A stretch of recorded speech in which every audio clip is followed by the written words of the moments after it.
Hello friends, my name is Reena Sen and welcome to my YouTube channel RPS official. तो friend, जैसा कि आप लोग जानते हैं कि मैंने आप लोगों के लिए ग्रामर के टॉपिक जो हैं उनकी सीरीज़ स्टार्ट की हुई है, जिसमें मैंने आपको अलंकार, छंद और क्या कहते हैं काव्य गुण, काव्य दोष ये करवा दिए हैं। ठीक है, आज मैं आप लोगों को करवाऊँगी रस, जो कि है जिसमें है ना रस जो है उसकी सारी डिटेल आपको आपके रस को अव्यय, रस के प्रकार, रस के अंग, सारी चीज़ें मिलेंगी। तो धैर्य बना के वीडियो को पूरा देखिएगा। चलिए फ्रेंड्स, स्टार्ट करते हैं।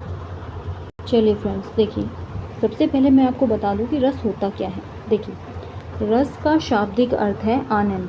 ठीक है, रस का शाब्दिक अर्थ क्या होता है? आनंद। अब देखो, आप ये बोलो कि मैम रस तो जूस भी होता है। ठीक है, रस तो जूस भी होता है जो पीने वाला होता है। ठीक है, लेकिन यहाँ पे जो क्या है, रस है, ये जूस नहीं है इसका अर्थ। यहाँ पे रस का अर्थ होता है आनंद, जो कि साहित्यिक आनंद। ठीक है, याद रखिएगा। चलिए इसकी परिभाषा देखते हैं। परिभाषा क्या है? देखो, रस्यते इति रस, ये क्या है? संस्कृत में लिखा गया है। ठीक है, रस्यते इति रस। अब देखो, साहित्य की किसी भी विधा को देखते, सुनते और पढ़ते समय जो आनंद प्राप्त होता है उसे रस कहते हैं। देखो, साहित्य की किसी भी विधा को, किसी भी विधा कौन सी होती है? जैसे कि देखो, विधा में आपका काव्य यानी कि कविताएं भी आ जाती हैं, विधा में आपके नाटक भी आ जाते हैं। ठीक है, विधा में आपके निबंध भी आ जाते हैं। तो कोई भी विधा हो, ठीक है, एकांकी भी आ जाती है। एकांकी क्या होता है? नाटक का एक रूप। तो विधा में आपके क्या होते हैं? कई सारी विधाओं में कविताएं भी, नाटक भी, निबंध भी, ठीक है, पाठ भी, ये सारी चीज़ें आ जाती हैं। ठीक है, तो इन्होंने क्या कहा है कि साहित्य की किसी भी विधा को देखते या सुनते और पढ़ते समय जो आनंद प्राप्त होता है, यानी कि देखो, अगर हम कोई ऐसी कविता पढ़ रहे हैं जिसमें गुस्से वाली बात की गई है, ठीक है, तो उससे क्या होगा? हमारे अंदर किस चीज़ की अनुभूति होगी? हमें गुस्सा आएगा। ठीक है, अगर हम कोई ऐसी चीज़ पढ़ रहे हैं या सुन रहे हैं जिसमें प्रेम है, तो हमें क्या है? प्रेम हमारे अंदर उत्पन्न होगा। ठीक है, तो और ऐसी कोई कविता पढ़ रहे हैं, ऐसी कोई चीज़ पढ़ रहे हैं या हम सुन रहे हैं कि जिसमें हमें हंसी आ जाए, तो उसमें क्या होगा? हमें हास्य रस हो जाएगा हमारे अंदर। तो उस चीज़ से, उसी तरीके के अनुसार हमारे अंदर जो भी आनंद प्राप्त होता है, तो वो क्या हो जाता है? हमारा रस होता है। यानी कि साहित्य की किसी भी विधा को देखते, सुनते और पढ़ते समय जो आनंद प्राप्त होगा, वो उसे ही क्या कहेंगे? हम रस कहेंगे। ठीक है, चलिए आगे देखते हैं। काव्य को सुनकर, काव्य को सुनकर, पढ़कर जो आत्म अनुभूति होती है, यानी कि जो हम अपने आप में फील करते हैं, उसे क्या कहा जाता है? उसे रस कहा जाता है। ठीक है, अब देखो, रस को कविता की आत्मा कहा जाता है आचार्य विश्वनाथ के अनुसार। वाक्यम रसात्मकम काव्यम, यानी कि देखो, रस को क्या कहा जाता है? इम्पोर्टेंट है, याद रखना कि कविता की आत्मा कहा जाता है। ठीक है, किसको? रस को। तो जो कविता होती है उसमें सबसे इम्पोर्टेंट चीज़ क्या होती है? रस होती है। यानी रस को क्या कहा जाता है? कविता की आत्मा कहा जाता है। ठीक है, तो ये जो लाइन दी गई है कि रस को कविता की आत्मा कहा जाता है, ये किसके द्वारा कहा गया है? ये कहा गया हमारे आचार्य विश्वनाथ जी के द्वारा। किसके द्वारा कहा गया है? आचार्य विश्वनाथ जी के द्वारा। और इन्होंने संस्कृत में क्या लाइन दी है कि वाक्यम रसात्मकम काव्यम, कि वाक्य में जो रस होता है वो क्या होता है? काव्य की, यानी कि कविता की आत्मा होती है। ठीक है, चलिए अब देखो, आचार्य भरत मुनि जो हैं उनको रस का जन्मदाता या फिर प्रवर्तक माना जाता है। ठीक है, आचार्य भरत मुनि जो हैं तो उनको क्या कहा जाता है? रस का जन्मदाता, यानी कि रस को जन्म देने वाला या प्रवर्तक माना जाता है। इन्होंने अपनी पुस्तक नाट्यशास्त्र में, तो एक चीज़ तो याद रख लो कि भाई जो भरत मुनि जी की पुस्तक कौन सी थी? तो भरत मुनि जी की पुस्तक थी हमारी नाट्यशास्त्र। तो भरत मुनि जी की नाट्यशास्त्र जो पुस्तक थी उसमें रस का पहली बार उल्लेख किया है। ठीक है, तो देखो, जो हमारी भरत मुनि जी की जो नाट्यशास्त्र है ना, तो इसमें इन्होंने रस का भी पहली बार उल्लेख किया है। इसमें इन्होंने काव्य गुण का भी पहली बार उल्लेख किया है, जो गुण होते हैं ना उनका भी। और इसमें इन्होंने दोष, जो काव्य दोष होते हैं ना हमारे, तो उनका भी इन्होंने पहली बार उल्लेख किया है। दोष का भी, रस का भी और गुण का भी किस में किया गया है उल्लेख? ये हमारे नाट्यशास्त्र में किया गया है। नाट्यशास्त्र क्या है? एक पुस्तक है। ठीक है, किसकी पुस्तक है? हमारे भरत मुनि जी की। ठीक है, याद रह जाएगा। चलिए अब देखो, फिर है नाट्यशास्त्र में पंचम वेद कहा जाता है। नाट्यशास्त्र को पंचम वेद कहा जाता है। तो नाट्यशास्त्र को पंचम वेद क्यों कहा जाता है? देखो हमारे यहाँ कितने वेद हैं भाई? हमारे 4 वेद हैं, ठीक है। अब कौन कौन से हैं? एक है ऋग्वेद, दूसरा है यजुर्वेद, तीसरा है सामवेद, चौथा है अर्थवेद। तो इस प्रकार से हमारे 4 वेद हैं, ठीक है। लेकिन जो पंचम वेद किसको कहा जाता है? पंचम वेद हमारे नाट्यशास्त्र को कहा जाता है। नाट्यशास्त्र किसकी है? हमारी भरत मुनि जी की है, ठीक है। चलिए आगे चलते हैं। अब देखो जो भरत मुनि जी हैं उन्होंने जो रस हैं उनके अंगों के बारे में क्या बात की है? देखो विभावानुभाव व्याभिचारी भाव संयोगादृश निष्पत्ति, यानी कि इसमें इन्होंने ना ये विभाव अनुभाव को व्याभिचारी भाव को, ठीक है, और इन सब के संयोग से क्या है जो रस है उनकी निष्पत्ति होती है। तो इन्होंने ये कहा है, किसने कहा है? ये भरत मुनि जी ने। तो ये चीज़ याद रख लेना कि आप लोगों के सामने है ना ये पूरी की पूरी ऐसे ही जो लाइन है ऐसे की ऐसी आ जाएगी क्वेश्चन पेपर में, और ये पूछा जाएगा कि ये किसके द्वारा लिखी गई है, किसके द्वारा रचित है। तो ये आप पहले बता दो कि ये भरत मुनि जी के द्वारा लिखी गई है, ठीक है। उसके बाद अब इन्होंने क्या कहा है कि विभाव अनुभाव और व्याभिचारी इन तीनों के संयोग से जो बनता है वो क्या बनता है? रस बनता है, यानी रस की उत्पत्ति होती है। यानी कि विभाव अनुभाव और व्याभिचारी भाव इनके जो मिलन से क्या उत्पत्ति होती है? रस की उत्पत्ति होती है, यानी कि तीनों के मिलने से, ठीक है। अब तीनों के मिलने से होती है, तो ये किसके द्वारा कहा गया? ये हमारे भरत मुनि जी के द्वारा कहा गया है। लेकिन अगर आपसे पूछा जाए कि रस के अंग कितने होते हैं, तो हमारे 4 होते हैं। अगर भरत मुनि जी के अनुसार पूछा जाए तो रस के अंग 3 होते हैं। लेकिन अगर ये आपको नॉर्मली पूछा जाए कि रस के अंग कितने होते हैं, तो वो हमारे 4 होते हैं, ठीक है। 4 कौन से होते हैं? एक तो होता है स्थायी भाव, ठीक है, स्थायी भाव, विभाव, अनुभाव और व्याभिचारी भाव। अब देखो व्याभिचारी भाव को ना हम 2-3 नामों से और जानते हैं। व्याभिचारी भाव को 2-3 नामों से, जैसे देखो व्याभिचारी भाव को हम क्या कहते हैं? हम संचारी भाव भी कहते हैं। व्याभिचारी भाव को हम संचारी भाव भी कहते हैं। इसी को ही हम क्या कहते हैं? क्षणिक भाव भी कहते हैं, ठीक है। तो याद रख लेना कि कई बार है ना व्याभिचारी भाव की जगह संचारी भाव भी आ जाता है, क्षणिक भी आ जाता है। तो आप लोगों को ये याद रखना है कि भाई व्याभिचारी भाव को ही संचारी भाव और क्षणिक भाव भी कहा जाता है। तो ये जो पंक्ति है, इस पंक्ति में कहने का क्या अर्थ है कि भाई जो विभाव अनुभाव और व्याभिचारी भाव इन तीनों के मिलने से क्या उत्पन्न होता है? रस उत्पन्न होता है, ठीक है। ये किसके द्वारा कहा गया है? ये हमारे भरत मुनि जी के द्वारा कहा गया है।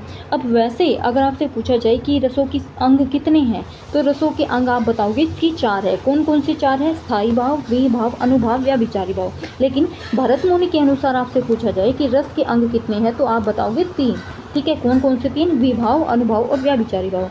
अब जो स्थायी भाव है ये किसके द्वारा दिया गया? स्थायी भाव है अभिनव गुप्त जी के द्वारा दिया गया है, ठीक है। बाकी 3 आपके भरत मुनि जी के द्वारा दिए गए हैं, लेकिन जो स्थायी भाव है वो किसके द्वारा दिया गया है? वो दिया गया है अभिनव गुप्त जी के द्वारा, ठीक है। अब देखो चलिए आगे बढ़ते हैं। अब जो स्थायी भाव है वो होता क्या है? स्थायी भाव जो कि हमारे मन में भाव उत्पन्न होते हैं, ठीक है, तो वो हमारे क्या होते हैं? स्थायी भाव होते हैं। चलिए आगे चलते हैं। देखिए अब हमारे आ जाते हैं, हमने अभी अंगों की बात की थी, ठीक है। अब हम बात करेंगे रसों के प्रकार, ठीक है। तो हमारे रस के प्रकार कितने होते हैं भाई? हमारे रस के प्रकार होते हैं 9, ठीक है, यानी कि 9 रस होते हैं हमारे, और इन्हीं को ही क्या कहा जाता है? नवरस कहा जाता है, ठीक है। अब देखो भरत मुनि जी के अनुसार जो हैं रस के प्रकार कितने हैं? 8 हैं, ठीक है। ये चीज़ याद रखना कि भरत मुनि जी ने ना हर चीज़ एक कम ही दी है, यानी कि अंग रस के अंग भी एक कम दिया है, और जो है हमारे रस के प्रकार भी एक कम दिए हैं, यानी कि 9 होते हैं 8 दिए हैं, और अंग जो है 4 होते हैं 3 दिए हैं, ठीक है। अब देखो इन्होंने क्या माना है कि जो 9वां रस है ना वो कौन सा? हमारा शांत रस है, और ये किसके द्वारा दिया गया? ये उद्भट जी के अनुसार दिया गया है, ठीक है। तो ये चीज़ याद रख लेना कि भरत मुनि जी के अनुसार 8 रस हैं, जो 9वां रस है वो शांत रस है, और ये शांत रस किसके द्वारा दिया गया है? उद्भट जी के अनुसार दिया गया है, ठीक है। ये फ्रेंड्स ये जो है एक ट्रिक है जिसके अनुसार आप जो है हमारे जो 9 के 9 रस हैं वो पढ़ सकती हैं, ठीक है। एक मिनट, एक चीज़ मैं आपको और बता दूं कि देखो वैसे तो रस के प्रकार 9 हैं, ठीक है, लेकिन अगर आपसे ये पूछा जाए कि भाई कुल रस कितने हैं, कुल रस आपसे पूछा जाए, या फिर आपसे ये पूछा जाए कि सारे रस कितने हैं, ठीक है, सारे रस पूछा जाए तो आपको क्या बताने हैं, आपको बताने हैं 11, ठीक है। अगर आपसे कुल रस पूछा जाए या सारे रस पूछा जाए तो आप कितने बताओगे, 11 बताओगे। अब 11 क्यों बताओगे, देखो सबसे पहले है ना मैं आपको बताऊं कि भाई जो ये 9 रस है ये तो हैं ही हमारे, ठीक है, लेकिन जो 10वां रस है, 10वां रस एक रस है हमारा वात्सल्य, ठीक है। अब ये वात्सल्य रस कैसे है कि भाई है ना, इस वात्सल्य रस का स्थायी भाव क्या होता है, वात्सल्य रस का स्थायी भाव होता है हमारा अनुराग, सॉरी एक मिनट, वात्सल्य रस का हमारा स्थायी भाव क्या होता है, अनुराग। अब जो अनुराग या फिर इसको हम क्या कह सकते हैं, प्रेम भी कह सकते हैं, ठीक है, ठीक है। अब देखो अनुराग या स्थायी भाव, अनुराग है प्रेम है। अब देखो इन्होंने क्या कहा है कि भाई जो अनुराग है ना और स्थायी भाव वात्सल्य रस में, ये प्रेम जो है ये किसके, देखो वैसे प्रेम तो हमारा श्रृंगार रस में भी आता है, ठीक है, वैसे प्रेम तो हमारा श्रृंगार रस में भी आता है, लेकिन यहाँ पे ये जो प्रेम है ये प्रेम किसके लिए है, वात्सल्य रस का जो प्रेम है ये प्रेम किसके लिए है, ये प्रेम है हमारे, जैसे कि बच्चा है अपने माता पिता से प्यार करता है, ठीक है, माता पिता अपने बच्चे से प्यार करते हैं, व्यक्ति अपनी फैमिली से प्यार करता है, ठीक है, अपने दादा दादी से प्यार करता है, भाई बहनों से प्यार करता है। तो इस प्रकार से जो प्रेम होता है ना वो हमारे वात्सल्य के अंदर आता है, ठीक है। और ये हमारा 10वां था, उसके बाद 11वां है। 11वां जो हमारा रस है वो कौन सा रस है भाई, 11वां जो हमारा रस है वो हमारा हो जाएगा भक्ति रस,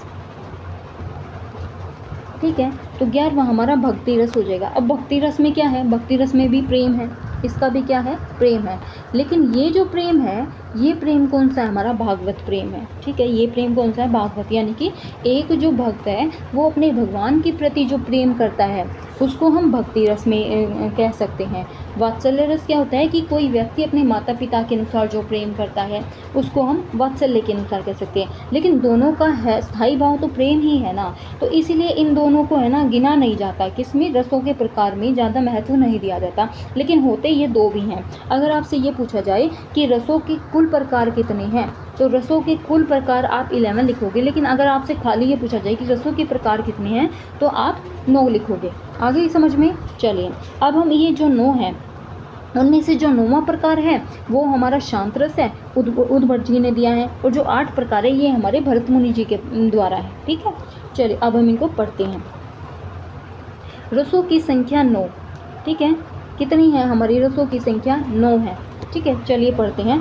अब इसके साथ है ना जो हमारे अंग थे ना, तो अंग में हमारा स्थायी भाव भी था, ठीक है, जो अंग थे हमारे 4 अंग थे जिसमें स्थायी भाव था, विभाव था, अनुभाव था, और हमारा क्या था, एक और था, क्या कहते हैं उसको, व्याभिचारी भाव या फिर हम संचारी भाव कह सकते हैं, ठीक है। तो उनमें से जो हमारा स्थायी भाव है ना ये भी हम इन रसों के साथ साथ करेंगे, क्योंकि हमारे स्थायी भाव भी कितने होते हैं, स्थायी भाव के प्रकार भी हमारे 9 ही होते हैं, ठीक है, और ये इन्हीं रसों के अकॉर्डिंग हमारे अंदर से निकलते हैं, ठीक है, सिचुएशन के अकॉर्डिंग। चलिए अब हम पढ़ते हैं। सबसे पहले हमें हमारा है कौन सा, देखिए, हाँ, सबसे पहले हम श्रृंगार रस पढ़ते हैं। श्रृंगार रस का स्थायी भाव क्या होता है, प्रेम या रति, ठीक है, यानी कि आपसे ये पूछ लेता है कि भाई श्रृंगार रस का स्थायी भाव क्या है, तो आप ये बताओगे कि ये जो स्थायी भाव निकलते हैं कौन कौन से निकलते हैं, जैसे प्रेम है, ये श्रृंगार रस का स्थायी भाव है, ठीक है। अब देखो हास्य, अब ये श्रृंगार रस में जो प्रेम होता है वो कौन सा होता है, जैसे नायक नायिका का प्रेम होता है, ठीक है, और वात्सल्य में मैंने आपको बताया ही था कि जैसे बच्चे का अपने माता पिता के प्रति है, ठीक है, और भक्ति रस में जैसे भक्त का भगवान के प्रति है, तो उन दोनों को भी इसी में ही मिला दिया गया है, ठीक है, तो इसीलिए ये श्रृंगार रस हो जाएगा, ठीक है। तो श्रृंगार रस रति या प्रेम भाव होता है इसका। उसके बाद है हास्य रस। हास्य रस में क्या स्थायी भाव होगा, यानी कि अगर आप कोई कविता पढ़ते हो तो उसमें अगर आप कोई ऐसी चीज़ है जिसमें हास्य रस हो तो आप उसको पढ़ते समय आपको हंसी आ जाएगी, ठीक है, तो वो हमारा उसमें कौन सा स्थायी भाव होगा, हास होगा हास्य रस में। करुण रस, अगर आप कोई कविता पढ़ते हो तो उसमें आपको ये दिखे कि भाई इसमें कोई करुण रस है, यानी कोई दुखी की बात हो रही है, कोई शोक की बात हो रही है, ठीक है, तो आपको अपने आप ही दुखी होने लग जाओगे उसको पढ़ के या सुन के, ठीक है, तो वो जो आपके अंदर से भाव निकलेगा ना दुख का और शोक का, वो आपका स्थायी भाव हो जाएगा, किसका, करुण रस का। रौद्र रस में गुस्से वाली बात आती है, क्रोधित वाली बात आती है, ठीक है, तो आपका स्थायी भाव इसमें कौन सा हो जाएगा, क्रोध आ जाएगा। वीर रस, वीर रस में क्या होता है, उत्साह वाली बात। आपने वो लाइन पढ़ी है ना कि वीर तुम बड़े चलो, धीर तुम बड़े चलो, हाथ में ध्वज हो। इस प्रकार से जो ना उसमें ना उत्साह की भावना दिखाई दे रही है, जोश जो होता है उस कविता में है। तो उसी प्रकार उसमें वीर रस होता है, और वीर रस जहाँ भी दिखेगा तो आपको वहाँ पे उत्साह दिखेगा, ठीक है। उसके बाद भयानक रस। भयानक रस कहाँ होता है, जहाँ पे हमें किसी चीज़ का भय होता है, डर लगता है। तो भय और डर किस में आ जाएगा हमारा, इसमें आ जाएगा, ठीक है। उसके बाद है हमारा विभत्स रस। विभत्स रस क्या होता है, जिसमें हमें घृणा हो, जुगुप्सा हो। विभत्स रस में जैसे घृणा कैसे होगी, जैसे कि है ना, आप कहीं जा रहे हो और आपने सुबह सुबह कुछ मतलब कि कोई जानवर मरा हुआ देख लिया, जैसे चूहा ही है, कोई चूहा मरा हुआ देख लिया आपने, और बिल्कुल खून वून आए हुए हैं और ऐसे मरा पड़ा है, तो आपको है ना, आप उसकी तरफ देखना पसंद नहीं करोगे, आप बिना देखे जाने की कोशिश करोगे, मतलब कि आपको घृणा होगी उससे, ठीक है। नफरत सी होगी, घृणा सी होगी। तो इसीलिए उसको क्या कहा जाएगा, विभत्स रस में। जहाँ पे ये घृणा आ जाए आपको, तो वो विभत्स रस में आ जाएगी। उसके बाद है अद्भुत रस। अद्भुत रस यानी कि आपको एकदम से आश्चर्य करने वाला, ठीक है। यानी कि आपको कोई आके एकदम से सरप्राइज़ देता है और आप क्या हो जाते हो, आश्चर्यचकित रह जाते हो, हैरान रह जाते हो। तो वो हमारा अद्भुत रस क्या हो जाएगा, आश्चर्यचकित, यानी आश्चर्य या विस्मय। उसके बाद है शांत रस। शांत रस किसके द्वारा दिया गया है, उद्भट जी के द्वारा दिया गया, आपको बताया था मैंने ऊपर ही, ठीक है। अब शांत रस में आपको कोई शांति की बातें मिलेंगी, ठीक है, शांत रहने की, जिसमें शम हो सकता है, शांति हो सकती है, निर्वेद हो सकता है। तो ये क्या है, ये सारे आपके जो स्थायी भाव किसके हैं, शांत रस के हैं, ठीक है। हमने पढ़ा, एक बार दोबारा से देख लेते हैं हम रस। देखो कौन कौन से रस हैं। सबसे पहले हमारा श्रृंगार रस। श्रृंगार रस का स्थायी भाव है प्रेम। उसके बाद है हास्य रस। हास्य रस का स्थायी भाव है हंसी या हास। करुण रस। करुण रस का स्थायी भाव क्या है, दुख और शोक। रौद्र रस, इसका स्थायी भाव है हमारा क्रोध। वीर रस, इसका स्थायी भाव है उत्साह। भयानक रस, इसका स्थायी भाव है भय या डर। विभत्स रस, इसका स्थायी भाव क्या है हमारा, घृणा या जुगुप्सा, ठीक है। उसके बाद अद्भुत रस। अद्भुत रस का क्या है हमारा, आश्चर्य या विस्मय। शांत रस। शांत रस में शम, शांति और निर्वेद। अब देखो अद्भुत रस है ना, कई बार आपको आश्चर्य न देखे, आपको विस्मय दे देगा, तो आपको ये ध्यान रखना है, ठीक है।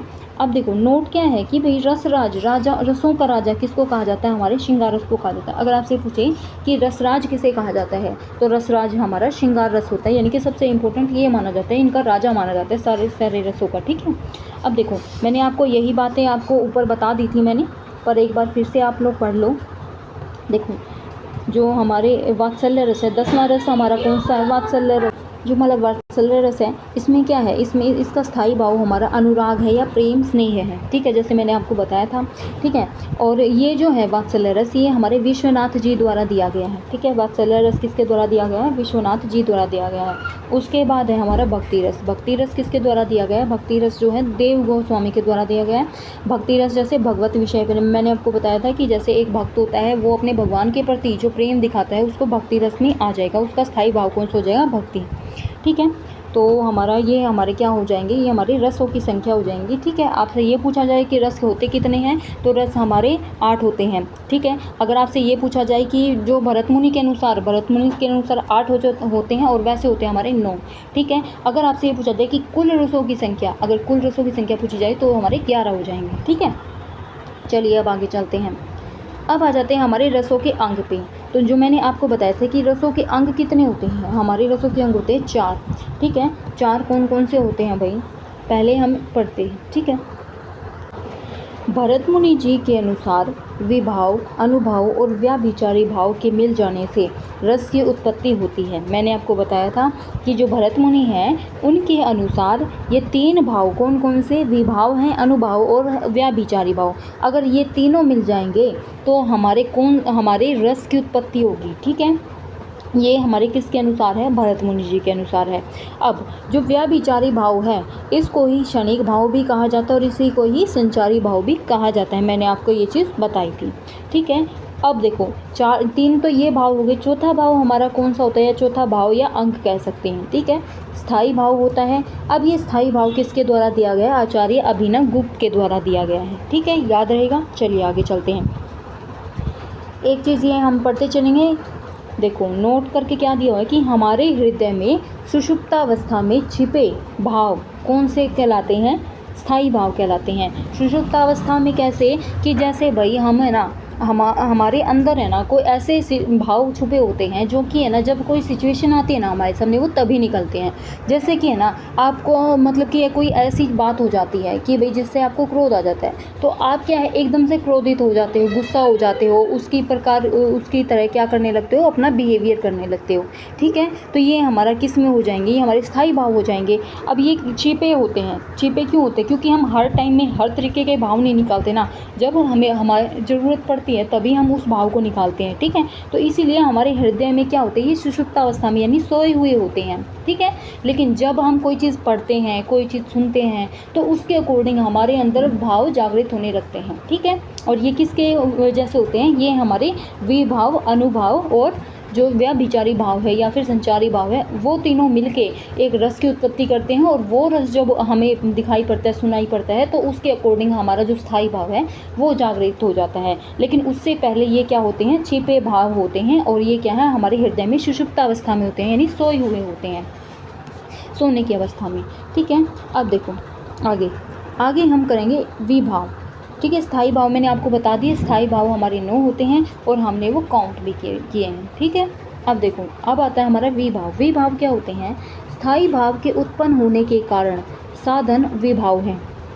ठीक है, जो हमारा स्थायी भाव होता है तो उसका स्थायी भाव आपको पता लग गया कि हमारे जो अंदर है कोई भी फीलिंग्स उत्पन्न होना, जैसे कि प्यार की, प्रेम की, लड़ाई की, गुस्से की, ये भावनाएं जो हमारे अंदर उत्पन्न होती हैं ना, तो ये हमारे स्थायी भाव होते हैं। ठीक है, लेकिन उनका कारण क्या होता है, किस वजह से होते हैं ऐसी चीज़। ठीक है, तो वो चीज़ हमारी क्या होती है, विभाव होता है। उनका कारण जो होता है वो विभाव कहलाता है, यानी कि स्थायी भाव के उत्पन्न होने का कारण हमारा विभाव कहलाता है। ठीक है, अब देखो विभाव की संख्या 2 है, यानी कि ये 2 प्रकार के होते हैं। कौन से विभाव जो होते हैं हमारे 2 प्रकार के होते हैं, एक होता है आलंबन, एक होता है उद्दीपन। ठीक है, अब देखो थोड़ा सा मैं ऊपर कर देती हूँ, आपको समझ में आ जाएगा। ठीक है, देखो आलंबन होता है और दूसरा होता है उद्दीपन। आलंबन जो होता है उसको हम मूल कारण कहते हैं। ठीक है, उद्दीपन होता है, इसको हम गौण कारण कहते हैं। गौण को ही हम क्या कह सकते हैं, गौण कारण को ही हम द्वितीय कारण कहते हैं। ठीक है, गौण कारण को ही हम द्वितीय कारण भी कहते हैं इसी। ठीक है, तो अब देखो जो आलंबन है ना, इसके भी 2 पार्ट किए गए हैं, एक है आश्रय और एक है विषय। ठीक है, जो उद्दीपन है इसके भी 2 कारण किए गए हैं। इसके 2 कारण कौन कौन से हैं भाई, एक है बाह्य उद्दीपन और एक है आंतरिक उद्दीपन। ठीक है, जो आलंबन है इसके 2 कारण है, एक है आश्रय, एक विषय। और जो उद्दीपन है इसके भी 2 कारण है, एक बाह्य उद्दीपन, एक आंतरिक उद्दीपन। ठीक है, देखो अब एक बार मैं आपको दोबारा से समझाऊं कि देखो विभाव, सबसे पहले विभाव क्या होते हैं, विभाव वे होते हैं जो हमारे अंदर स्थायी भाव उत्पन्न होते हैं, तो उनका कारण, ठीक है, उनका कारण जो होता है उनको विभाव कहलाता है। ठीक है, उसके बाद विभाव के 2 पार्ट होते हैं, विभाव के 2 भाग होते हैं। 2 भाग कौन कौन से, एक होता है आलंबन और दूसरा होता है उद्दीपन। अब इनके भी 2 भाग होते हैं। आलंबन के 2 भाग होते हैं, आश्रय और विषय। और जो उद्दीपन होते हैं इसके भी 2 भाग होते हैं, एक तो बाह्य उद्दीपन और एक होता है आंतरिक उद्दीपन। ठीक है, समझ में आ गया। चलिए अब हम पढ़ेंगे पहले कि इन्हें आलंबन और उद्दीपन होते क्या हैं, इनके कारण, फिर हम बाद में पढ़ेंगे इनके पार्ट भी बाद में पढ़ेंगे। जो आलंबन और उद्दीपन होते क्या हैं, देखो जो आलंबन है वो क्या चीज़ है, आलंबन जिसके प्रति स्थायी भाव उत्पन्न हो, यानी कि जो हमारे अंदर स्थायी भाव उत्पन्न होता है, जिसके लिए उत्पन्न होता है, ठीक है, वो हमारा क्या होता है, स्थायी आलंबन होता है। जिसके प्रति स्थायी भाव उत्पन्न होता है, जिसके प्रति यानी जो, ठीक है, जो कारण होता है मेन कि किसके लिए स्थायी भाव हमारे अंदर उत्पन्न हो रहा है, तो वो हमारा आलंबन हो जाता है। जैसे देखो आलंबन के 2 पार्ट थे, एक था आश्रय और एक विषय। देखो आश्रय क्या होता है कि जिसमें स्थायी भाव जागृत होता है, स्थायी भाव जागृत होता है जिसमें, वो होता है आश्रय। विषय क्या होता है, जिसको देखकर स्थायी भाव जागृत होता है। ठीक है, देखो अब मैं बताती हूँ आपको एग्जांपल से। अब देखो सबसे पहले आलंबन क्या है, जिसके प्रति स्थायी भाव उत्पन्न हो। मान लो एक व्यक्ति है, उसको दूसरे व्यक्ति के प्रति स्थायी भाव उत्पन्न हो जाता है। जैसे कि मान लो कोई गुस्से का भाव, ठीक है, अगर वो उसने उसका कुछ कर दिया तो वो गुस्से का भाव उत्पन्न हो जाएगा, वो लड़ने को भागेगा उससे। ठीक है, तो यानी कि जिसके प्रति व्यक्ति के अंदर स्थायी भाव उत्पन्न होता है वो आलंबन होता है। आलंबन के 2 पार्ट, आश्रय और विषय। आश्रय देखो, आश्रय क्या होता है, जिसमें स्थायी भाव जागृत होता है, यानी कि जो व्यक्ति है उसमें स्थायी भाव जागृत होगा। जैसे देखो राम दिया गया, जैसे कि राम जो है सीता जी को देखकर उनके मन में क्या स्थायी भाव जागृत होता है? मान लो प्रेम का होता है, ठीक है, प्रेम स्थायी भाव होता है, उनके अंदर श्रृंगार रस आ जाता है, ठीक है। तो जो स्थायी भाव उनके अंदर जागृत होता है सीता जी को देखकर, ठीक है, तो वो किसके अंदर होता है? वो राम के अंदर होता है। तो राम हमारा क्या हो जाएगा? आश्रय हो जाएगा। जिसके अंदर स्थायी भाव उत्पन्न होगा वो आश्रय हो जाएगा।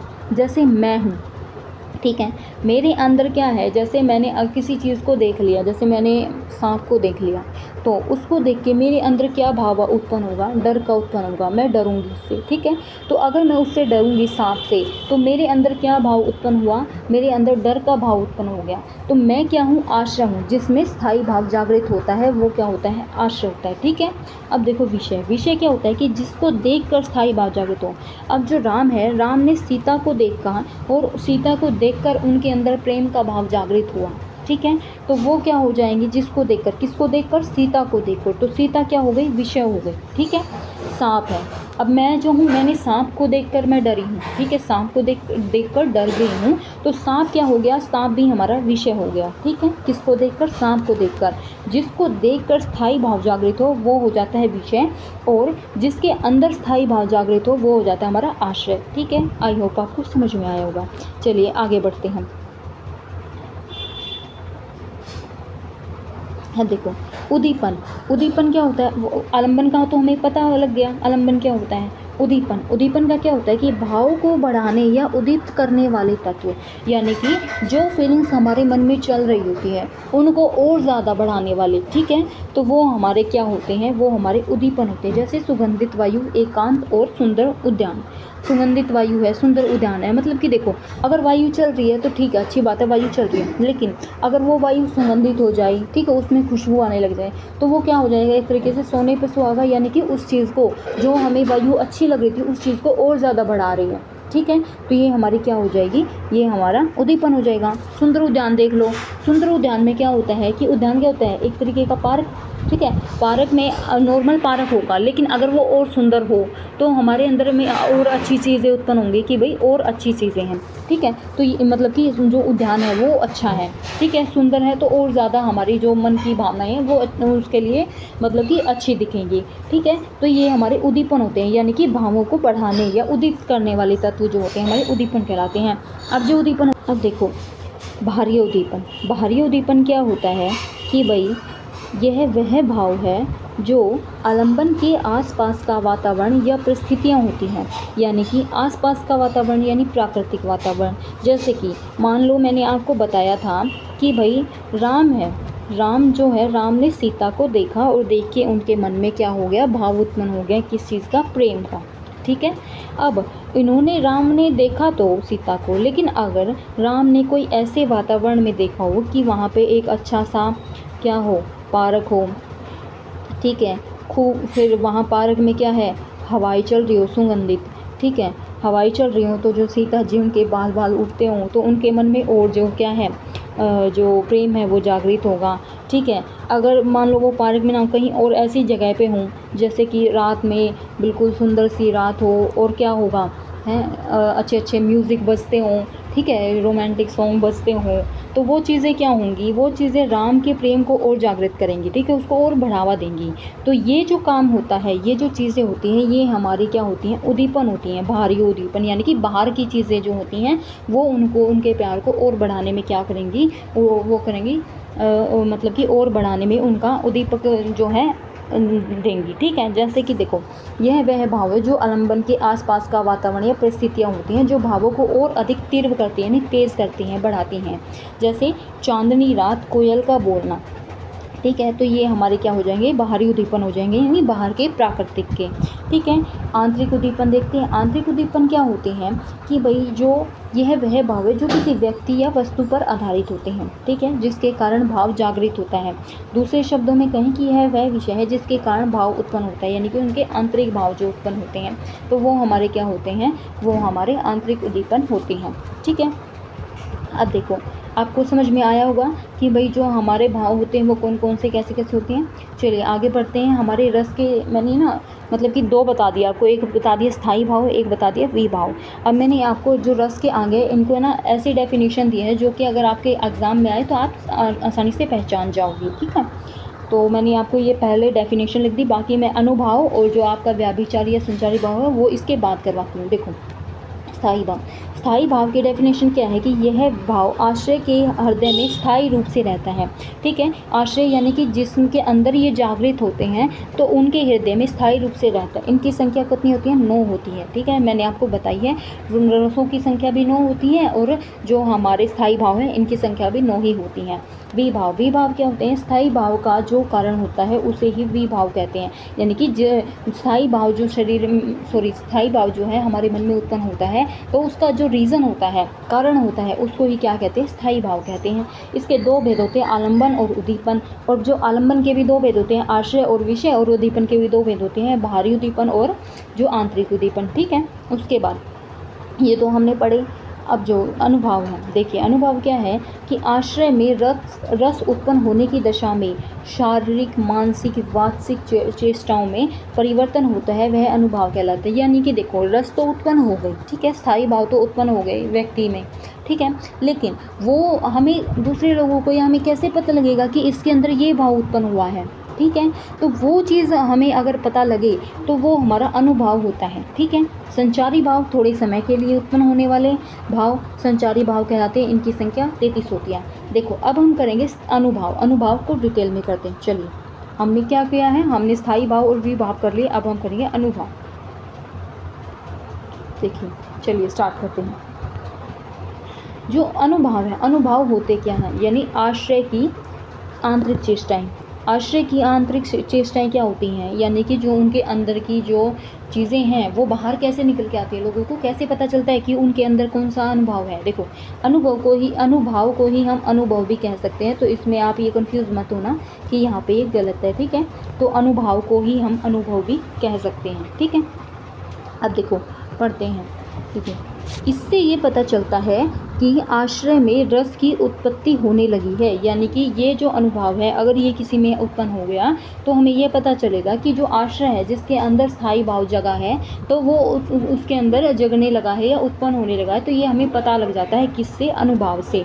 जैसे कि सीता को देखकर राम को प्रेम का अनुभव होने लगा। ठीक है, जो सीता है उनको देखकर राम को प्रेम का अनुभव होने लगा। तो ये कैसे पता चलता है? उनकी शारीरिक क्रियाओं से, उनके शरीर की क्रियाओं से, या ये फिर उनके बताने से, या फिर उनकी हरकतों से। तो ये हमें पता चल जाता है कि उनके मन में अब ये भाव उत्पन्न होने लगा है। और प्रेम का भाव ही क्यों? अगर किसी के मन में गुस्से का भाव उत्पन्न होने लगा है तो वो क्या करेगा? बिल्कुल जैसे अपनी जाड़ी बंद कर लेगा, जोर से चिल्लाने का जो करेगा, ये हरकतें करेगा। तो ऐसे करने से लोगों के भाव पता लगते हैं, तो ये ही हमारे अनुभव में आ जाते हैं। ठीक है, अनुभाव की संख्या, अनुभाव की संख्या में कितनी है? देखो अनुभाव की संख्या कितनी है हमारी, अनुभाव की संख्या कितनी होती है? अनुभाव की संख्या होती है हमारी 4, यानी 4 प्रकार के होते हैं अनुभाव। ठीक है, 4 प्रकार के। देखो सबसे पहले है हमारा कायिक अनुभव, दूसरा है हमारा वाचिक अनुभव, तीसरा है हमारा आहारी अनुभव, चौथा है हमारा सात्विक अनुभव। कायिक अनुभव क्या होते हैं? जो कि हमारे शरीर से निकलते हैं। ठीक है, यानी कि जो हम जब कोई व्यक्ति प्रेम में होता है शरीर से मतलब कि करता है ना हरकतें, जैसे अपना हाथ बालों में से फिरने लगेगा। ठीक है, उसके बाद कुछ और हरकतें करने लगेगा, आँख मारने की कोशिश करेगा, ऐसी हरकतें करने वाले मतलब पता लग जाता है कि उनके अंदर कौन सा स्थायी भाव जागृत हो चुका है। ठीक है, वाचिक अनुभव यानी कि कोई व्यक्ति बोल के बताता है, चाहे उसका गुस्से का भाव हो, उसके अंदर डर का भाव हो, अगर वो बोल के बताता है, ठीक है, तो वो हमारा वाचिक अनुभव में आ जाता है। आहारी अनुभव क्या होता है? यानी कि जो कि हमें ना लोगों की वेशभूषा से पता लगता है, वो कपड़े मतलब कि अच्छे पहनने लगेगा। ठीक है, तो मतलब अपनी साज सज्जा के माध्यम से अपने भाव को जागृत करेगा, तो वो हमारा आहारी अनुभव में होता है। सात्विक अनुभव क्या होता है? सात्विक अनुभव में क्या होता है कि लोगों के मन में जो चीज़ें चल रही है ना वो शरीर की क्रियाओं से बाहर निकल आए। शरीर की क्रियाओं से जैसे वो हरकतें नहीं करेगा, अपने आप से ही आएंगी। जैसे कि व्यक्ति है ना धूप में चल रहा है तो उसको क्या लगेगी? गर्मी लगेगी, और गर्मी लगेगी तो उससे उसको क्या आएगा? पसीना आएगा। ठीक है, अगर व्यक्ति धूप में चल रहा है पसीना तो आएगा। अगर उसको ना बहुत ज़्यादा प्यास लगी है, ठीक है, मन में उसके ये बात की उसको प्यास लगी है, लेकिन क्या है प्यास के मारे है ना उसके क्या है होंठ सूखने लगेंगे। ठीक है, उसके जो होंठ है ना वो सूखने लगेंगे, तो इससे हमें पता चल जाएगा कि इसके मन में क्या चल रहा है। तो वो हमारा सात्विक अनुभव में होता है। ठीक है, चलिए अब हम इनको डिटेलिट करते हैं जिससे आपको समझ में आ जाए। ठीक है। सबसे पहले करेंगे हम कायिक अनुभव। कायिक अनुभव क्या होते हैं कि शरीर की चेष्टाओं से संबंधित अनुभव, जैसे कि हाथ पैर हिलाना या फिर भौहें टेढ़ी करना। तो ये हमारे कायिक अनुभव में हो जाते हैं कि शरीर की चेष्टाओं से संबंधित अनुभव, हाथ पैर हिलाना या फिर भौहें टेढ़ी करना। तो जो हम शरीर से क्रियाएं करते हैं, जानबूझ के शरीर से जो क्रियाएं करते हैं, तो उससे हम लोगों को बताते हैं कि हमारे अंदर क्या भाव है, स्थायी कौन सा स्थायी भाव है, तो वो हमारा कायिक अनुभव हो जाएगा। फिर है हमारा वाचिक अनुभव। वाचिक यानी कि बोलने वाला, जैसे वाणी या शब्दों से के माध्यम से व्यक्त होने वाले अनुभव, जैसे क्रोध में बोलना या खुशी में गाना। गुस्सा आ गया तो गुस्से में चिल्ला के बोलेंगे, ठीक है। अगर हमें किसी चीज़ की खुशी है तो उसमें हमें बिल्कुल गुनगुना के गाने लग जाएंगे, तो ये हमारा वाचिक अनुभव हो जाएगा, ठीक है। आहार्य अनुभव। आहार्य अनुभव देखिए, आहार्य अनुभव क्या है कि भाई वेशभूषा या आभूषण और साज सज्जा के माध्यम से व्यक्त होने वाले अनुभव जो किसी विशेष भाव को दर्शाते हैं, वो हमारे क्या होते हैं, आहार्य अनुभव होते हैं। उसके बाद है हमारे सात्विक अनुभव। सात्विक अनुभव में क्या होते हैं कि जो कि हमारे मन में चल रहे होते हैं, जैसे सात्विक अनुभव, जैसे सत्व। सत्व का अर्थ ही क्या होता है, हमारा मन। मन के प्रभाव से उत्पन्न होने वाले शारीरिक विकार, यानी कि जो शरीर से निकलते हैं। शारीरिक विकार मीन्स होता है परिवर्तन। तो जो शरीर में परिवर्तन होते हैं मन के प्रभाव से, जैसे कि पसीना आने लगता है, हमारे रोंगटे खड़े होने लगते हैं, आंखों में आंसू आ जाते हैं, तो ऐसे चीज़ें जो होती हैं हमारे, ये हमारे सात्विक अनुभव में होते हैं, ठीक है। तो हमारे चारों पता लगे जो अनुभव के पार्ट है। अनुभव एक बार फिर से देख लो, क्या कहा है कि भाई अनुभव क्या है, आश्रय की आंतरिक चेष्टा, यानी जिसके अंदर स्थायी भाव उत्पन्न होते हैं, उसी के बारे में बात की गई है कि भाई वो अपने जो भाव है वो कैसे प्रकट करता है, कैसे लोगों को उसको पता चलता है। तो देखो, इससे ये पता चलता है कि आश्रय में रस की उत्पत्ति होने लगी है।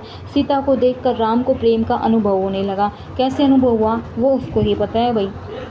अनुभव की संख्या हिंदी में कितनी है, 4। अब देखो कौन कौन से हैं, कायिक अनुभव, वाचिक अनुभव, आहार्य अनुभव, सात्विक अनुभव, ठीक है। आगे बढ़ते हैं। कायिक अनुभव क्या होते हैं, शरीर की चेष्टाओं से संबंधित अनुभव, जो जैसे हाथ पैर हिलाना या भौहें टेढ़ी करना, ये हमारे कायिक में आ जाएंगे। वाचिक अनुभव, वाणी या शब्दों के माध्यम से व्यक्त होने वाले अनुभव, जैसे क्रोध में बोलना या खुशी में गाना। आहार्य अनुभव कौन से हो जाएंगे, जैसे कि वेशभूषा, आभूषण और साज सज्जा के माध्यम से व्यक्त होने वाले अनुभव जो हैं, जो किसी विशेष भाव को दर्शाते हैं, आहार्य अनुभव। सात्विक अनुभव, जो कि सत्व या मन के प्रभाव से उत्पन्न वाले शारीरिक विकार जो होते हैं, कौन से, जैसे पसीना आना, रोंगटे खड़े होना, आंखों में आंसू आना इत्यादि, तो ये हमारे सात्विक अनुभव होते हैं। अब देखो, जो सात्विक अनुभव होते हैं ना, इसके भी कुछ प्रकार होते हैं, कुछ टाइप्स होते हैं, ठीक है। कि भाई शरीर में विकार जैसे है ना, जो पसीने कैसे आते हैं, पसीने कौन से में आते हैं, रोंगटे कैसे, इसमें भी 8 प्रकार होते हैं, ठीक है। 8 प्रकार कौन से होते हैं, देखो आइए पढ़ते हैं। जो हमारे 8 प्रकार होते हैं सात्विक अनुभव के, देखिए हमारे सात्विक अनुभव के 8 प्रकार कौन कौन से हैं, 8 प्रकार भाई, चलिए पढ़ते हैं। सबसे पहले स्तंभ। स्तंभ क्या है कि डर या आश्चर्य या खुशी के कारण शरीर का अकड़ जाना, यानी कि जैसे आपको है ना कोई सरप्राइज़ देता है, ठीक है, यानी कि जो चीज़ ने आपने सोची नहीं हो और आपको वो मिल जाए सरप्राइज़ में, ठीक है, तो आप एक बार है ना एकदम से बिल्कुल ऐसे खड़े हो जाओगे जैसे कि अकड़ से जाओगे, ठीक है। स्तंभ, जैसे स्तंभ लिखा हुआ है ना, स्तंभ मीन्स जैसे खंबा, ठीक है, तो बिल्कुल ऐसे खड़ा हो जाता है ना खंबा कि भाई हिलता डुलता नहीं है बिल्कुल, तो इंसान वैसा ही हो जाए, अकड़ जाए, तो वो हमारे स्तंभ में आ जाएगा। आप स्तंभ से याद रख सकते हो कि स्तंभ मीन्स खंबा। खंबा कैसे होता है, बिल्कुल सीधा खड़ा होता है, बिल्कुल कोई मोशन नहीं होता, तो वो अकड़ जाना, ठीक है। तो इससे याद रखोगे, किसके कारण से, डर या आश्चर्य के कारण मत याद रखो, लेकिन स्तंभ में होता क्या है, अकड़ जाता है इंसान, खड़ा हो जाता है अकड़ के, स्तब्ध हो जाना, ठीक है। उसके बाद है स्वेद। स्वेद क्या होता है कि पसीना आना, कि हमारे जो शरीर में गर्मी के तौर पर या डर के कारण या परिश्रम के कारण जब हमारे शरीर से पसीना आ जाता है, वो हमारा स्वेद हो जाता है। उसके बाद देखो, उसके बाद है रोमांच। रोमांच क्या होता है, रोमांच है, देखो रोमांच को आप ये मत सोचना कि कोई इंटरेस्टिंग सी चीज़ होगी।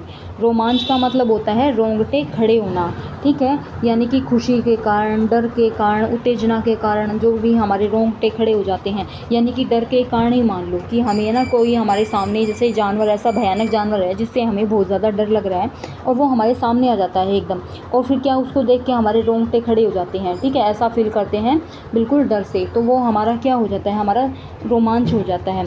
ठीक है। एक और एग्जांपल देख लो कि जैसे कि है ना, हम कहीं रास्ते में जा रहे होते हैं और हमने ऐसा ये देखा कि किसी का एक्सीडेंट हो गया, तो उसको देख करके एकदम से हमारे क्या हो गए, हमारे रोंगटे खड़े हो गए। ठीक है, तो ऐसी चौंकाने वाली जो चीज़ें होती हैं वो रोमांच कहलाती हैं। ठीक है।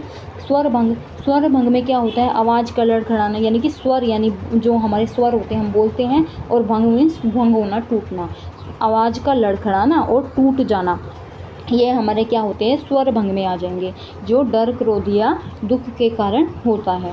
बेपथु क्या होते हैं, कंपकपी, यानी कि जब हमारी आवाज़ में कंपकपी, आवाज़ में क्या, हमारे अंदर जो कंपकपी होती है ना, मतलब कि हम कांपने लगते हैं, तो वो किस तरीके से होता है, वो डर से भी हो सकता है, गुस्से में भी हो सकता है, ठंड के कारण भी हो सकता है। ठीक है, तो ये कंपकपी होती है जो हमारी बेपथु में होती है।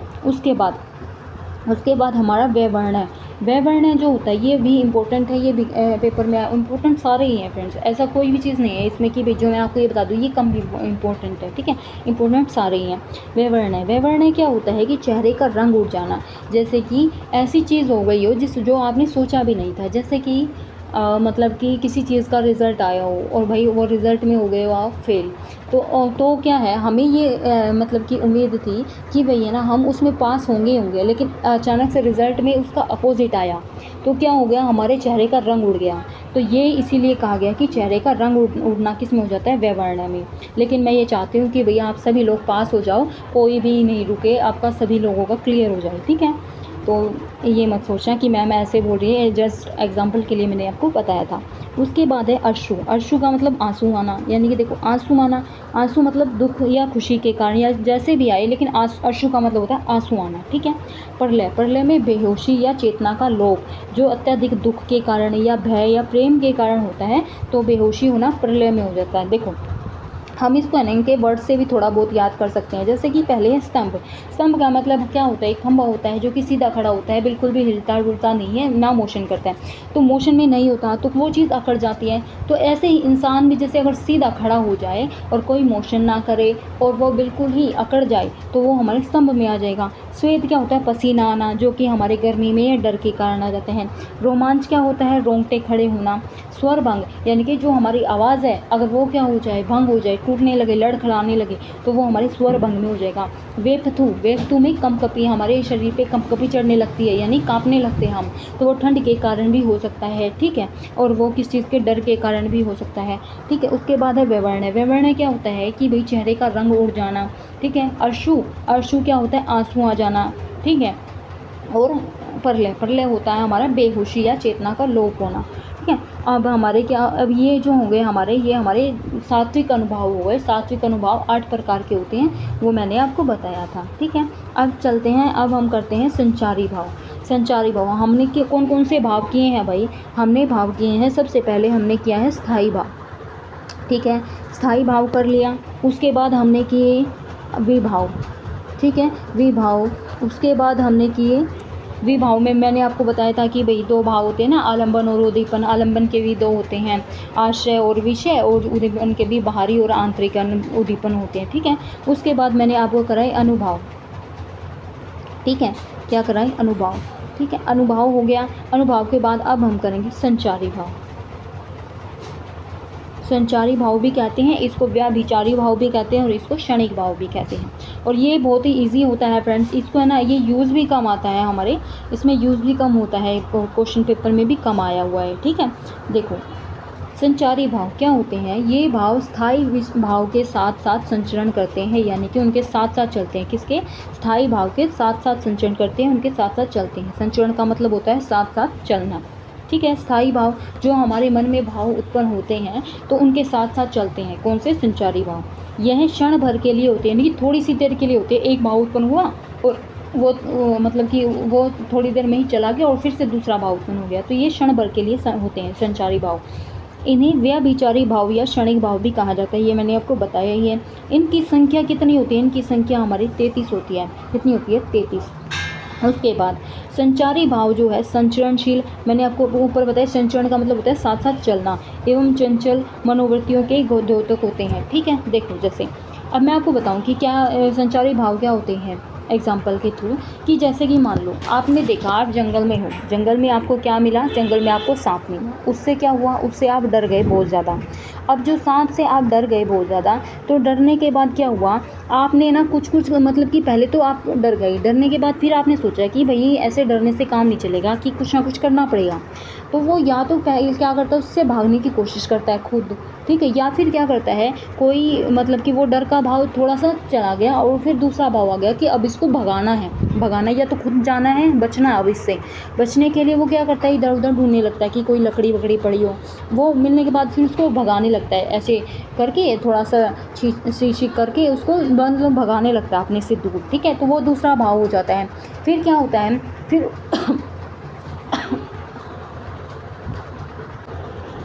तो फ्रेंड्स फिर वो क्या करता है, उसको भगाने लगता है, ठीक है। भगाने के बाद फिर उसको एकदम से याद आ जाता है कि भाई मैं इतनी रात को अकेले जंगल में हूँ, तो मतलब कि घर वाले मतलब ये सोचे होंगे कि कहाँ गया।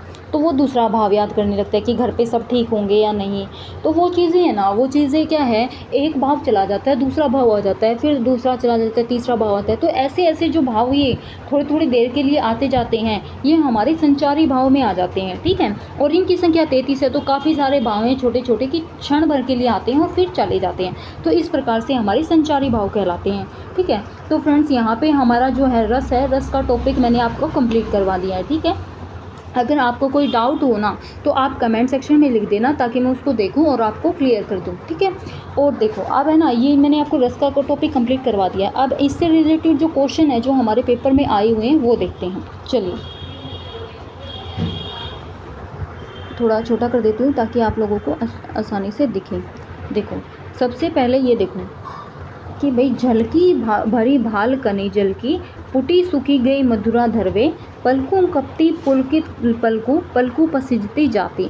यानी कि अभी देखो आपको है ना, अगर अर्थ ना भी समझ में आए ना ऐसी पंक्तियों का, तो एक दो वर्ड ऐसे ज़रूर होंगे जो कि आपने कहीं ना कहीं पढ़े होंगे। अब देखो यही देखो कि पुटी सूख गए मधुराधर वे, ठीक है। अब मधुराधर, अधर का क्या मतलब होता है, अधर का मतलब होता है होठ, ठीक है। अधर का मतलब हमारा होठ होता है, ठीक है। अधर का मतलब होठ। और मधुर मीन्स मीठे, मधुराधर लिखा हुआ है ना, तो मधुर मीन्स होता है मीठे। सूखी गए यानी कि है ना, जो अधर हैं उनके होठ है वो सूखने की बात की गई है। अब ये क्या है, शरीर की क्रियाएं निकल रही है, क्योंकि उनके मन में क्या है, ये होठ क्यों सूख गई, क्योंकि उनको प्यास लगी होगी, इसीलिए उनके जो अधर हैं, होठ है, वो सूख गई। तो ये चीज़ किस में आती है, ये देखो हमने क्या किया था, ऑप्शन देखो, ऑप्शन में विवरण क्या था, विवरण हमारा क्या था कि भाई जो मतलब कि चेहरे से होश उड़ जाए, जिसको देख के चेहरे से होश उड़ जाए, वो हमारा विवरण में था, ठीक है। और विवरण किसका पार्ट था, विवरण हमारा सात्विक का पार्ट था, ठीक है। तो व्यवर्ण होगा नहीं। आहार्य क्या था, आहार्य जिसमें है ना साज सज्जा के माध्यम से, वेशभूषा के माध्यम से अपने भाव को प्रकट करें। तो ये इसमें अभी ऐसा कुछ नहीं दिखा रखा। इसमें क्या दिखा रखा है कि जो मधुर होठ हैं वो क्या है, मधुर अधर क्या है, सूखे हुए हैं। तो जो सूखे हुए होठ किस में दिख रहे हैं, जब उसको प्यास लगेगी। सात्विक अनुभव होता है कि भाई जब जो हमारे मन की जो क्रियाएं हैं वो बाहर शरीर की द्वारा निकल के आ जाएं, तो वो हमारे सात्विक अनुभव होते हैं। तो ये जो आंसर हो जाएगा हमारा ऑप्शन नंबर 3 हो जाएगा। वाचिक अनुभव, ये भी नहीं होगा। वाचिक अनुभव क्या होते हैं, जो कि हम बोल के प्रकट करते हैं अपनी वाणी से, तो ये भी नहीं होगा। तो हमारा ऑप्शन नंबर 3 राइट हो जाएगा, ठीक है। तो ये क्वेश्चन आपका जो है शायद 2023 का ही है, तो इस तरीके से क्वेश्चन आते हैं आपके, तो आप इजी तरीके से कर लोगे अगर आपने अच्छे से पढ़े होंगे तो, ठीक है।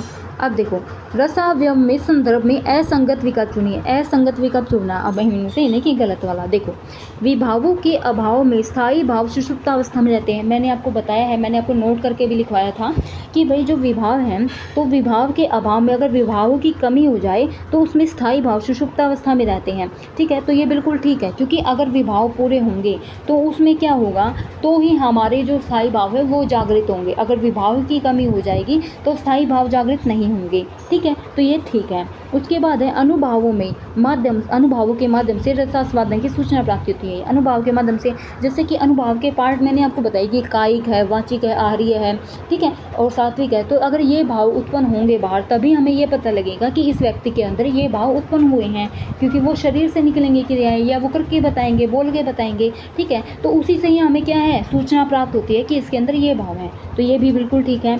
फिर है संचारी भाव संचरणशील एवं चंचल मनोवृत्तियों के द्योतक होते हैं। ये लाइन एज इट इज़ मैंने आपको लिखवाई हुई है। संचरणशील यानी कि जो मतलब स्थायी भाव होते हैं उनके साथ साथ चलने वाले होते हैं। चंचल होते हैं यानी कि थोड़े टाइम के लिए होते हैं और फिर दूसरे भाव आ जाते हैं। ठीक है, तो ये भी बिल्कुल ठीक है। फोर्थ जो है आलंबन रसोत्पत्ति के प्राकृतिक कारण है, जबकि उद्दीपन जो है रसोत्पत्ति के सजीव कारण है। आलंबन देखो, आलंबन और उद्दीपन किसका है, ये हमारे किसके हैं, विभाव के हैं। ठीक है, तो विभाव के हैं आलंबन और उद्दीपन। आलंबन क्या होता है कि भाई जिसकी मतलब जिसको क्या होता है, आलंबन में क्या होता है जिसमें भाव उत्पन्न होते हैं। ठीक है, और उद्दीपन क्या होता है, उद्दीपन जिसके कारण भाव उत्पन्न होते हैं। नहीं मतलब आलंबन क्या होता है, जिसमें भाव उत्पन्न होते हैं। ठीक है, अब देखो जिसमें भाव उत्पन्न होते हैं यानी व्यक्ति है उसको, वो किसी को देखकर उसके अंदर भाव उत्पन्न होंगे। ठीक है, तो इन्होंने क्या कहा है कि जो आलंबन है वो प्राकृतिक कारण है। नहीं, आलंबन प्राकृतिक कारण नहीं है, आलंबन तो सजीव कारण है, क्योंकि वो किसी मतलब व्यक्ति को ही देख के उसके अंदर भाव उत्पन्न हो रहे हैं। ठीक है, और किसी सजीव व्यक्ति हो या किसी सजीव चीज़ों के अंदर ही क्या होते हैं, भाव उत्पन्न होते हैं, निर्जीव तो नहीं होंगे। ठीक है, तो इन्होंने क्या कहा है कि भाई आलंबन रसोत्पत्ति के प्राकृतिक कारण नहीं है। प्राकृतिक कारण तो हमारी उद्दीपन है कि भाई आसपास का वातावरण ऐसा हो जाता है जिससे वो जो क्या है भाव को बढ़ाने का काम करते हैं। ठीक है, और जो उद्दीपन होते हैं वो क्या है, सजीव कारण। उद्दीपन सजीव कारण ही प्राकृतिक कारण होते हैं। ठीक है, तो इन्होंने क्या है ये उलट पुलट के लिखा हुआ है, तो हमारा क्या हो जाएगा, हमारा ऑप्शन नंबर 4 राइट हो जाएगा, क्योंकि इन्होंने असंगत पूछा है। जो आलंबन है वो सजीव कारण है और जो उद्दीपन है वो प्राकृतिक कारण होते हैं। ठीक है, तो हमारा ऑप्शन नंबर 4 राइट हो जाएगा।